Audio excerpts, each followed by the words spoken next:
Prasad. Thank you, Mr. Chairman. It was quite amazing to hear the comments made by Chester Burrows a few minutes ago when he characterised the Labour Party as being interested in keeping people poor and pissed off, quoting him, Mr. Chairman. That's what he said.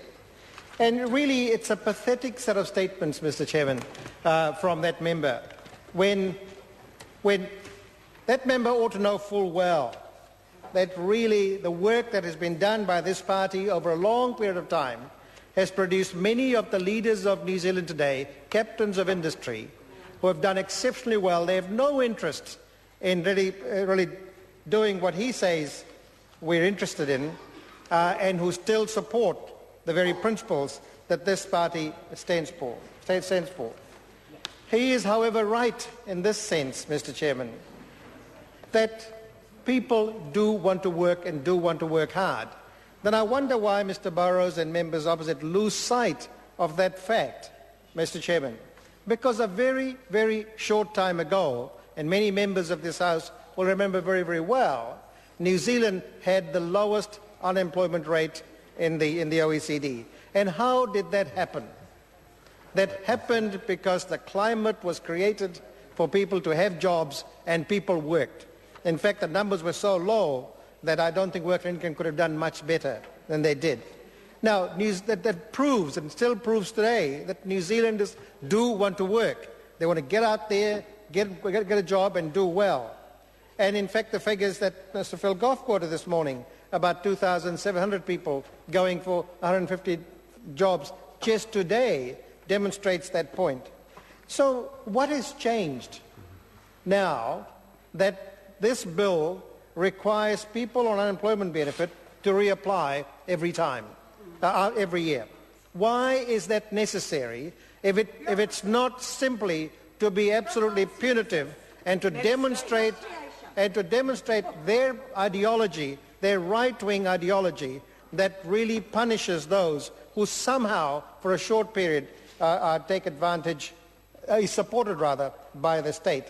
And because Work and Income has all of the tools already, and they do exceptionally well in triaging people who are on the unemployment benefit by having plans that develop themselves, by putting them through training programs, by making sure they have all of the requirements to get into a job and to keep that job.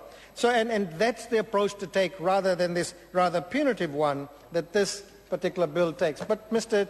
Chairman, it is an observation that there is an amazing lack of appreciation of the life that many beneficiaries lead in New Zealand. And this is despite, Mr. Chairman, the fact that the Minister herself has been in that position in her early life. Oh, how quickly they forget. Because when they were in that position, and I knew the Minister then, and I knew exactly the advantages that she was availing herself of, that were available, she was availing herself of all of those. And so she should. Those were, I do believe, policies that this side of the House promoted. And the Minister had every right to get a tertiary education, to have the support, to bring up her child, and to move to where she is today.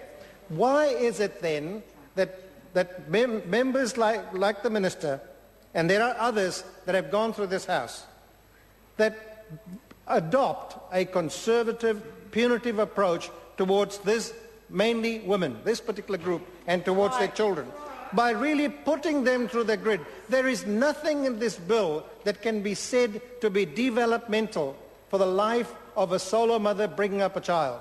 There's nothing in here. And yet, Mr. Chairman, for some reason, people of a conservative ilk, the Minister being one, who forgets the very advantages she took out of the state and refuses to allow others to have it. But, oh, very clever, they guise it in the frame that this will be good for them and this will help them really improve themselves. But, Mr. Speaker, who supports this bill? is something also that the Minister ought to reflect on. Certainly, the government members of the Select Committee did not reflect on. And Mr. Chairman, Dr. Raj. Thank you, Mr. Chairman. What a wonderful decision. I would like the members of the Select Committee from the government side to take a call and tell us who do they recall came up and supported the bill and major aspects of this bill, because it wasn't. They weren't there. The bill is branded as an exercise in fairness and as an exercise in an unrelenting focus on work. What is fair about this bill? It needs explaining. Certainly, the reports from your own Attorney General says that it is unfair. And in terms of this unrelenting focus on work, there is something that the Minister needs to realise, the government ought to realise, that we go through a life cycle. And at different points of the life cycle, we have different needs, and we have different experiences, and we draw differently, and we contribute differently. And that is how it is. From birth right to death, those are the phases we go through. And yet, it was amazing, Mr. Chairman, the people who supported this bill. Maybe the Minister ought to take advice of the person who taught her social policy. Professor Michael O'Brien said that this bill had no redeeming features and ought to be withdrawn. Yes. Excellent advice from our own professor. And yet, if to be an unrelenting focus on work, then with the growth in unemployment, why is there no unrelenting focus on the creation of employment? And if the Minister was serious about it, that will produce the same results that the last government produced and reduced unemployment down to negligible levels. And people who are able to work would be able to work. But no, that is not what this government is interested in. So in the absence of all of that, and in many of the policies this government is following, Mr. Speaker, there is this underlying philosophy of being punitive, of really picking off one sector of our society and advantaging another. And that is amazing. That eventually destroys the very thing this society tries to create. Why can't we all let down the ladder through which we climbed up ourselves, rather than when we get up the ladder, we pull the ladder from those who are trying to get up the same ladder that we got up. That would be a generous view. I know that my women colleagues in the Labour Party, who are on this side of the House, and the Green Party, who have had this experience, and they talk passionately about that and about the many cases they know about. They don't forget that. They've done well. They're here as members of Parliament, but they remember the struggle that it was, and they have a promise to themselves that they will do everything in this House to ensure that others have the same advantage. The bill also demonstrates an amazing disregard for the life of a solo parent trying to bring up a child. I'm a man. I've only observed others. I've worked with many in my professional life, and I've taught many as well.